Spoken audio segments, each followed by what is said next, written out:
The Emperor Augustus was the son of a novus homo, or the term used by the Romans for the first man of his family to reach the Senate. His mother, though, was the daughter of Julius Caesar's sister, and this made Octavian one of the closest young male relatives of the dictator. Note that I just said Octavian. Augustus, before he came to imperial power, was known as Octavian. He had a good career from a young age. He was made pontifex, which was a religious role. He was with Julius Caesar in Spain, and when the dictator drew up his will, that's the 13th of September 45 BC, he adopted the then 17-year-old Octavian and made him officially his heir. In the months following Caesar's death, Octavian consolidated his position as the leader of the Friends of Caesar, commemorating his adoptive father and wooing his veterans, a course of action which brought him into conflict with Mark Antony. And that's where we left off last class. A new series of civil wars broke out, and the constitutional government of the Roman Republic was never restored, though the emperors did like to reference it. Octavian, Mark Antony, and Lepidus formed the Second Triumvirate. Look back to last week to compare this to the First Triumvirate. It operated in much the same way. I'll scratch your back if you scratch mine. At Philippi in 42 BC, Brutus and Cassius, the leaders against Caesar, were defeated in battle. Lepidus therefore ruled Africa, Antony the East, and Octavian Italy. Mark Antony formed an alliance with Julius Caesar's lover, Cleopatra, intending to use the fabulously wealthy Egypt as a base from which to dominate Rome.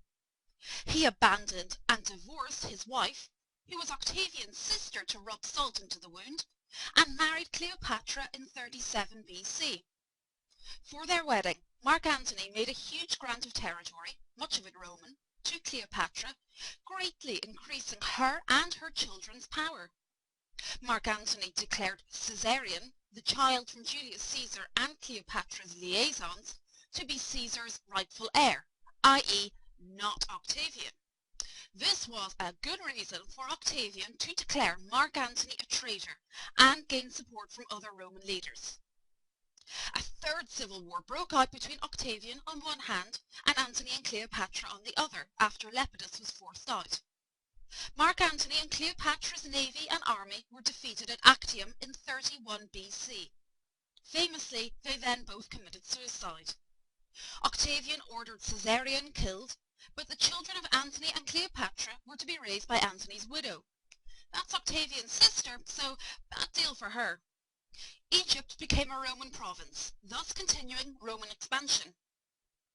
All of this resulted in the permanent ascendancy of Octavian.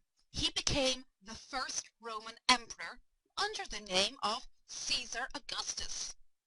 He changed his name to sound more impressive, as Augustus means revered one, and this name raised him to the status of a god. So why might Augustus seek an alternative path to political power? Well, as we've seen, Rome had a lot of political struggles, and this led to the disrepute of the positions of consul and dictator amongst the populace. Augustus also had the full support of Rome following the civil wars. He also needed some sort of guarantee of continuity. Defining the position of emperor is actually quite hard to do. In essence, Augustus combined powers from lots of different traditional offices. For example, he was granted tribunician power and proconsular power without actually holding these same positions. This meant that he had direct influence on all areas of government, while still, in theory, continuing republican institutions. In reality, as far as historians are concerned, Augustus's rise to power marks the end of the Roman Republic and the start of imperial Rome. We know him as the Emperor Augustus, but the man himself preferred the title princeps, elder statesman, rather than emperor.